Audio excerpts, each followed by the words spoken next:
Hello, ninth class. Today we will start the French Revolution. It is our first video of first chapter, the French Revolution. So, what is the meaning of revolution? Revolution means होता है sudden change in the society. और ये sudden change France में आया 1789 में. So, ये कैसे आता है, इसके क्या कॉज होते हैं, हम इसके बारे में समझेंगे. फर्स्ट हम एक बेसिक अंडरस्टैंडिंग समझ लेते हैं कि ये किसी कंट्री के अंदर जब रेवोल्यूशन होती है तो क्या होता है बेसिकली. तो आप ये समझिए कि कुछ कंट्रीज़ जो यूरोपियन कंट्रीज़ थी पहले, वहाँ पे मोनार्कियल सिस्टम होता था, वहाँ मोनार्की थी. मोनार्की मीन्स होता है the state which is ruled by king. जिस देश में राजा शासन करता है हम उसे मोनार्की बोलते हैं. तो होता क्या था कि राजा और उसके कुछ मंत्री और कुछ बड़ी क्लास, उनके पास ज़्यादा रिसोर्सेज होते थे और गरीब लोग जो होते थे उनको एक्सप्लॉइट किया जाता था. तो एक ऐसा टाइम आता था एक्सप्लॉइटेशन के बाद कि गरीब लोग बहुत परेशान हो जाते थे और वो सब इकट्ठा हो जाते थे और वो इकट्ठा हो करके राजा और उस पूरे सिस्टम के खिलाफ बगावत कर देते थे, रिटेलिएट कर देते थे, और उसकी वजह से एक रेवोल्यूशन आती है कंट्री में. ठीक है. तो बेसिक फ्रेंच रेवोल्यूशन की भी सेम यही स्टोरी है, बट इसको हम थोड़े और तरीके से, अच्छे तरीके से, जो एनसीईआरटी में दिया हुआ है उस तरीके से पढ़ेंगे. मेन स्टोरी ये है. सो बेसिकली फ्रेंच सोसाइटी कैसी थी 18th सेंचुरी में, हम उसकी बात करेंगे. तो फ्रेंच सोसाइटी में क्या था, वहाँ पे मोनार्की सिस्टम था और वहाँ पर जो किंग था, फ्रांस के किंग थे उस टाइम पर, लुइस 16 हुआ करते थे. और वो कौन सी फैमिली से थे? बर्बन फैमिली से थे. तो फ्रांस अंडर मोनार्की और Bourbon family with Louis 16 as king. उसके बाद आपको किंग पता चल गया फ्रांस का कौन था. अब उसके बाद वहाँ की इकोनॉमिक सिचुएशन क्या थी, सोशल सिचुएशन क्या थी, हम उसके बारे में पढ़ते हैं. तो अक्यूट शॉर्टेज ऑफ फाइनेंस, मतलब फ्रांस का वो राजा था लुइस 16, उसके पास पैसे की बहुत कमी हो गई थी. क्यों? क्योंकि वो बहुत ज़्यादा वॉर्स में पैसा खर्च कर रहा था. वॉर्स और एक्स्ट्रावेगेंट, अपने फालतू के खर्चे होते हैं उन चीज़ों में पैसे बर्बाद कर रहा था. आगे चलते हैं. फ्रांस जो था वो बहुत ज़्यादा हैवी डेप्ट में था. हैवी डेप्ट मीन्स कर्जे में, डेप्ट मीन्स कर्जा. ठीक है.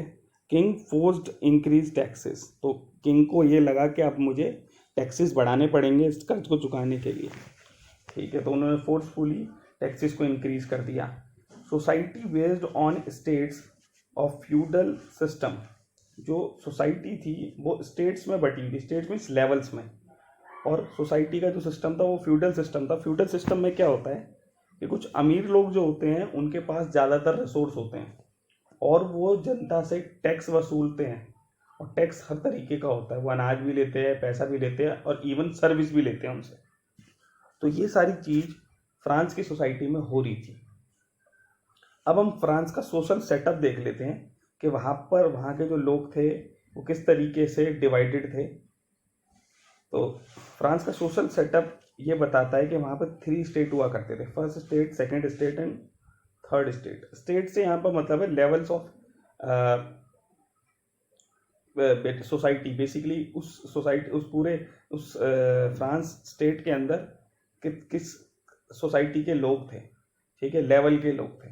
तो एक होते थे क्लर्जी, दूसरे नोबेलिटी और तीसरे उसके अंदर सब आ जाते थे इन्हें छोड़ करके. Businessman, merchants, court officials, lawyers, peasant, artisan, labourers etcetera. तो जो क्लर्जी थे ये कौन थे, नोबेलिटी कौन थे, इनके बारे में हम भी पढ़ते हैं. तो आपको ये समझ में आ गया होगा 3 स्टेट्स में फ्रांस की सोसाइटी डिवाइडेड थी. फर्स्ट स्टेट क्लर्जी थे, सेकंड स्टेट नोबिलिटी थे और थर्ड स्टेट में सभी थे. तो आगे हम देखते हैं.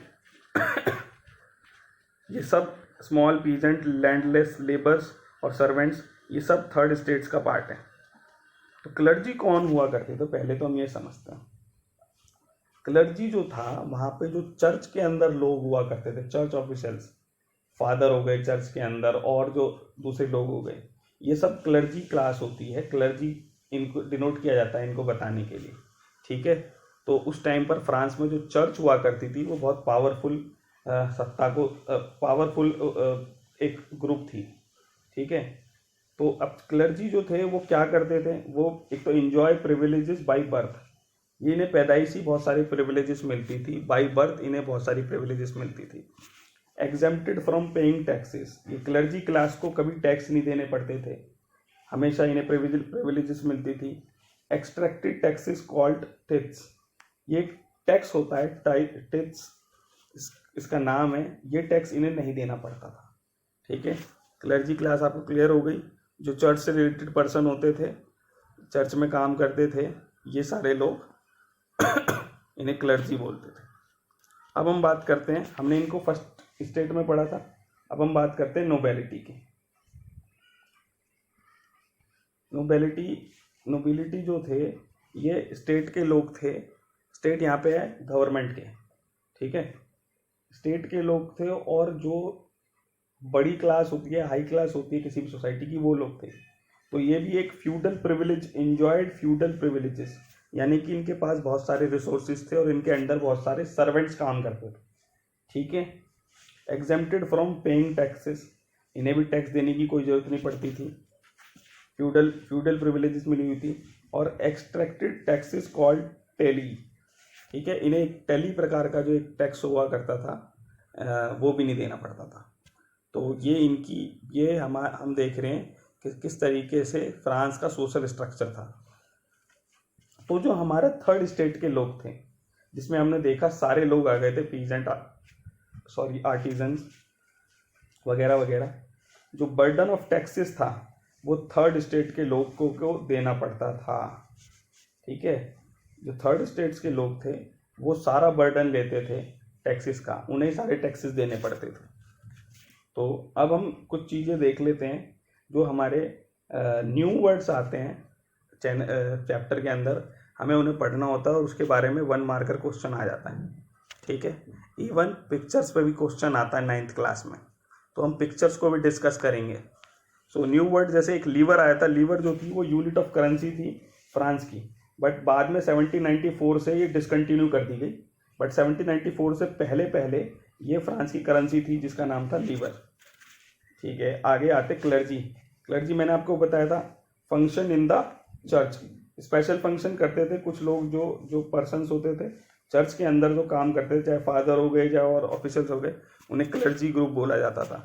और टैक्स, ये टैक्स है, टैक्स कौन लगाता था, ये चर्च लगाती थी, ये tax a tax lived by the church का ये मानना था कि जो 1/10 आपकी एग्रीकल्चर प्रोडक्शन हुई है उसमें से 1/10 उसमें से आप हमें दोगे, यानी कि आपने 100 किलो अनाज उगा दिया तो उसमें से 10 किलो आप हमें दोगे, ठीक है, 1/10।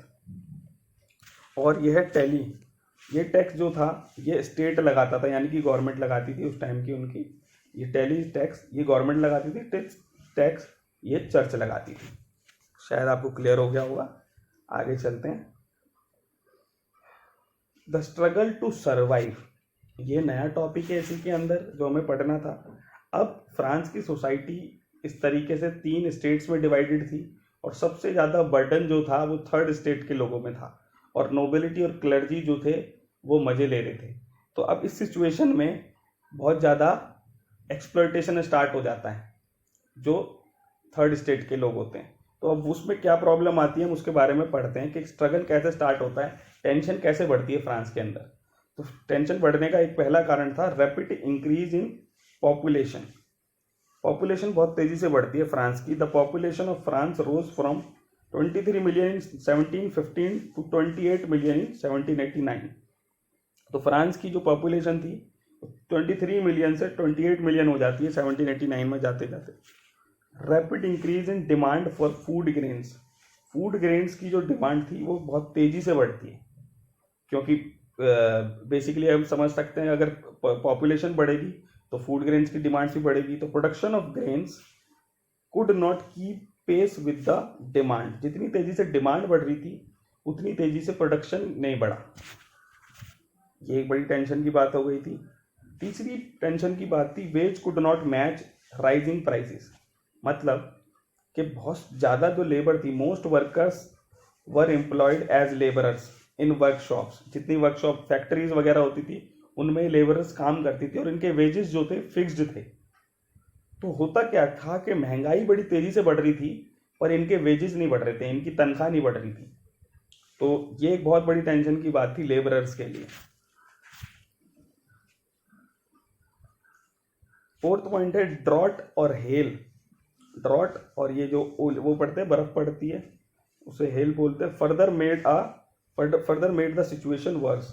ड्रॉट पड़ा, सूखा पड़ गया, बर्फबारी हो गई, हेल हो गया, जिसकी वजह से जो खेती है वो बर्बाद हो गई और इसकी वजह से सिचुएशन और ज़्यादा खराब हो गई।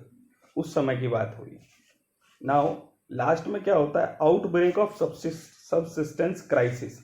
सबसिस्टेंस मतलब आपका जो सबसिस्टेंस है, आप वो रहने लायक ना बचे। क्राइसिस मतलब एक ऐसी एक्सट्रीम सिचुएशन आ जाए जब आपके पास बेसिक मीन्स ऑफ लाइवलीहुड ही ना बचे। ठीक है, आप जो सरवाइव करने की बेसिक चीज़ें होती हैं वो ही ना बचे, खाना ना मिले, पानी ना मिले, घर ना मिले, तो इसे हम बोलते हैं subsistence crisis. An extreme situation where the basic means of livelihood are endanger. ठीक है, सो ये 2 टॉपिक्स मैंने आज इसमें क्लियर करने की कोशिश की है। पहला ये बताया कि स्ट्रक्चर ऑफ द सोसाइटी क्या था फ्रांस का, और दूसरा कि फ्रांस के अंदर स्ट्रगल टू सर्वाइव कैसे स्टार्ट होता है, वहाँ पर कंडीशन कैसे ख़राब होने स्टार्ट हो जाती है। तो आई होप आपको ये समझ में आया होगा। आगे के टॉपिक्स में नेक्स्ट वीडियो में आपको भेजूंगा। आपसे एक रिक्वेस्ट है कि प्लीज़ आप वीडियो देखने के बाद कमेंट बॉक्स में प्रेजेंट लिख करके अपना नाम लिखेंगे, और अगर आपके कोई क्वेश्चन है तो आप पर्सनली मुझसे कांटेक्ट कर सकते हैं। Thank you.